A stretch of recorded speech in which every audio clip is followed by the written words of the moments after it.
Jumpa kembali bersama saya dalam sebuah video yang akan saya berbagi terkait perjalanan penelitian dalam rangkaian tugas akhir. Saya beri judul ini adalah catatan penelitian.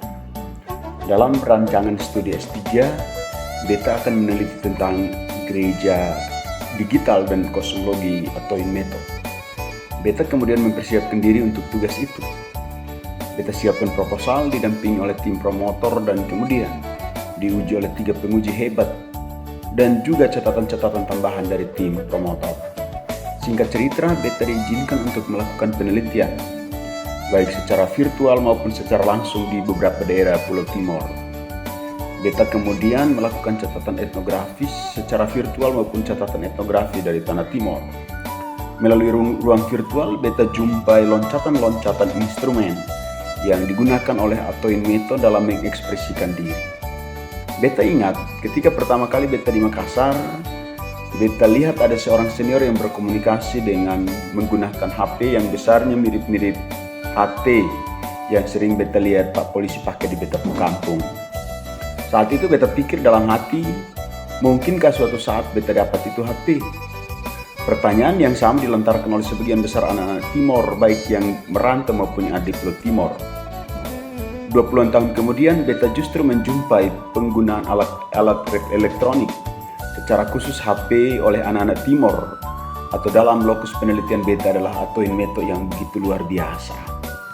Ketika Beta berada di Kupang, Beta ketemu dengan beberapa narasumber untuk mendapatkan informasi terkait gereja digital dan juga kosmologi Atoin Meto. Yang menarik dari perjalanan penelitian ini adalah pemanfaatan instrumen digital sebelum pandemi COVID-19 yang cenderung dianggap negatif. Tetapi ketika berhadapan dengan pandemi justru dilihat sebagai berkat tersembunyi di balik peristiwa tersebut. Pokoknya terjadi perubahan gaya hidup yang luar biasa di Beta kampung. Ketika di gereja orang tidak lagi mempersoalkan kalau saat ibadah, saat nyanyi, dan saat baca Alkitab ada yang melihat HP-nya.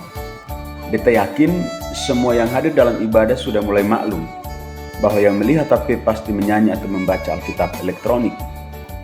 Beta kemudian menempatkan diri ke Beta kampung. Di sana suasana juga mirip-mirip. HP bukan lagi barang yang membuat orang di kampung tercengang. HP sudah menjadi barang biasa bagi mereka.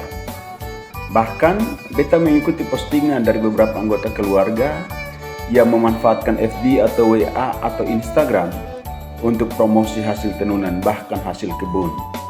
Suatu pergeseran dan perubahan yang luar biasa. Beta kemudian teringat dulu Beta masih kecil, harus teriak-teriak ketika berangkat ke pasar tetangga untuk berjual pinang. Doakan Beta ya, semoga Beta penelitian segera rampung dan Beta boleh ujian hasil, ujian tutup, dan Beta kemudian kemudian jadi orang anak kampung, orang yang dulu sudah kenal HP, orang yang betul-betul dari kampung yang merayap penuh perjuangan meraih gelar doktor di salah satu kampus punya nama besar di Indonesia, Universitas Hasanuddin Makassar.